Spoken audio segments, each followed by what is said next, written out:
No niin, ja tällä kertaa olisi tämän MVC-projektin kanssa. Katsotaan vähän, mitä tässä on tullut tehtyä.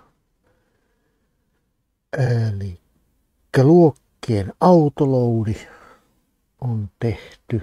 Kurkataan sitä kohta hetki lisää. Ja PHP Unitin testaukselle tuki on olemassa. Katsotaan vähän, mitä se merkkaa.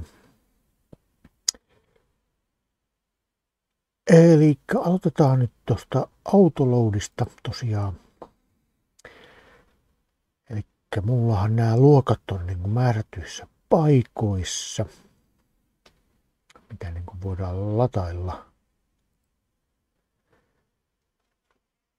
Ja niitähän on kaksi. Niitä on tää core, jonne tulee nämä ydinjutut, ja sitten on tää library, jonne tulee vähän yleisempää.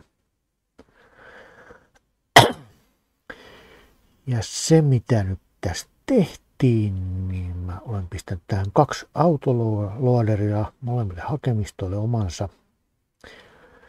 Ja se vielä tsekkaa, että se kohdetiedosto on siellä olemassa ennen kuin se yrittää liittää sitä tonne.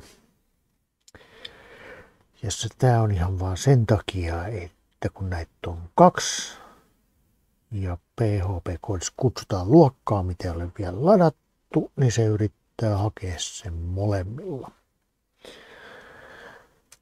Molemmilla sitten tässä tilanteessa. Ja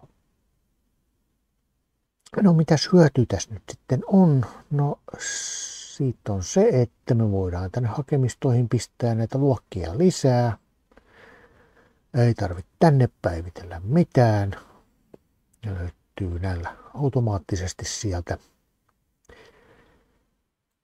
Bootstrapista. Sitten nämä kaikki require-vanssit on nyt kommentoitu pois. Niitä ei tarvita, noin index.php:ssä heti määritellyt autoload-funktiot hoitaa luokkien latauksen, niin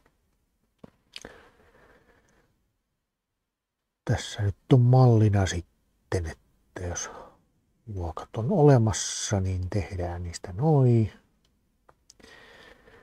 Ja sitten katsotaan näistä routtauspuolesta sama juttu, että jos luokat on ladattu, ne alustetaan ne ja muuten annetaan virheitä. Että se tuosta luokkien latauksesta. Sitten oli tuosta PHP unit-testauksesta. Mä otin Composerin käyttöön. Se on tämmöinen ohjelma, jolla saa niin kuin PHP-kirjastoja hallinnoitua, ja se vaatii ton Composer JSONin tonne juureen, ja siellä me vaan kerrotaan, että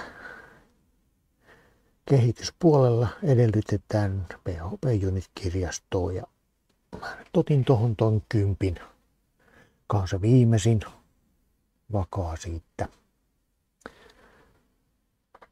Siihen olisi 9 voinut laittaa ihan hyvin. PHP Unitin sivuilla on, että 8 ja 9 on vielä tuettuja molemmat.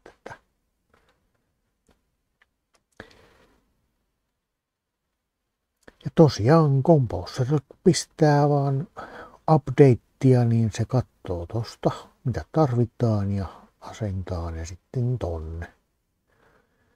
Ne on tuolla vendor-hakemiston alla, ja sehän on näkyy nyt harmaana, kun mulla on tuo git ignoreen on pistetty, että sitä ei pistetä tuonne repoon, kun sitä ei tarvita. Tuo Composer JSON riittää sinne. Mutta täällä on niin kuin kaikki, mitä tuo nyt tarvii sitten Composeria PHP Unity yksikkötestaukseen. Nyt pitäisi hakemisto tehdä niille testeille, mutta mä teen sen sitten, kun mä rupean kirjoittaa niitä.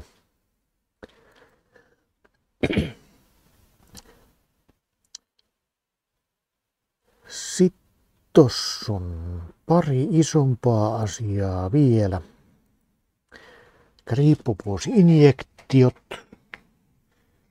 ne olisi tarkoitus ottaa käyttöön. Se tuo vähän enemmän muutoksia tuonne koodiin.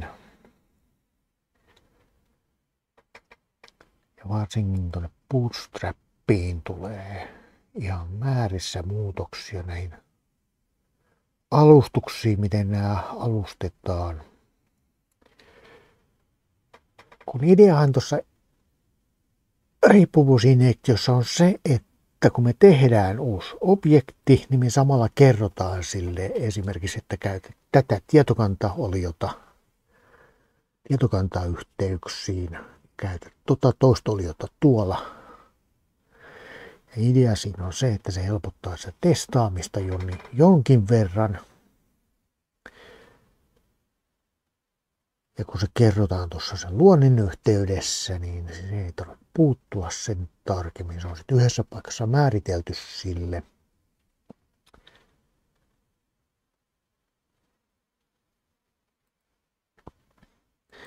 Että tällä hetkellä tämä vanha routeri on vielä tässä.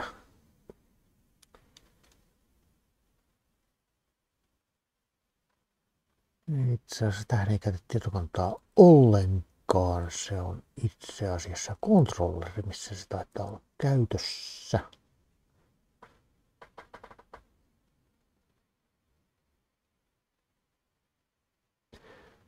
Ei muuten ole, se on malli, mistä se löytyy.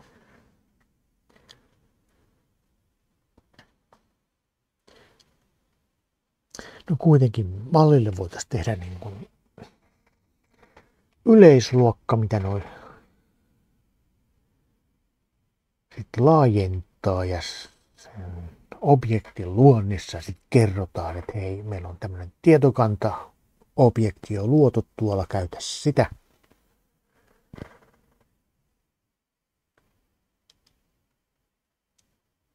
Käytä sitä ja näin poispäin. HTXSin mä taisin käydäkin jo viimeksi läpi. Sinne tuli tosiaan muutama muutos, että saadaan noin static-hakemistosta kiinteätä tavaraa mukaan.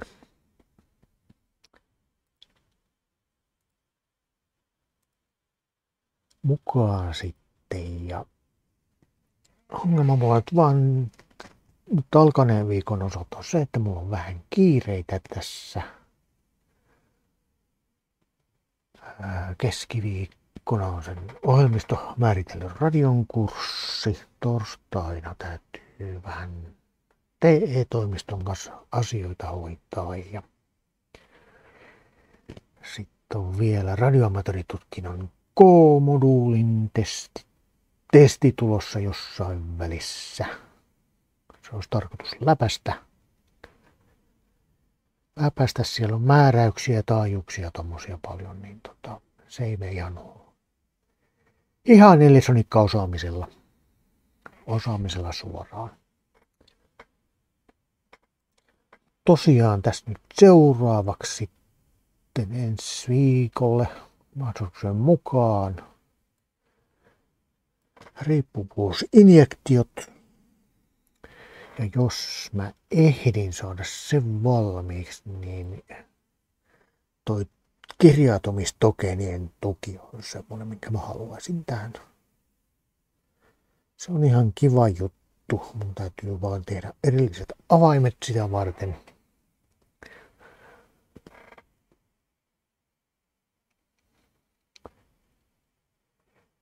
Ja sitten on toi pikkujuttu, eli noin parametrien suodatukset.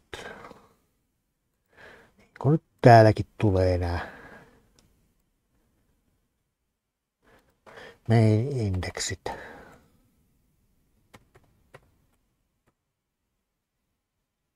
Muuten ne pitäisi suodattaa. Eipä mulla tähän nyt muuta. Mä joudun tähän pari korjausta tekemään. Mulla oli pari muuttujaa siellä, jotka oli kirjoittamaan ei kaikissa tapauksissa menneet läpi niin kuin pitää. Mutta kyllä se tästä. Katsellaan taas. Toivottavasti viikon päästä.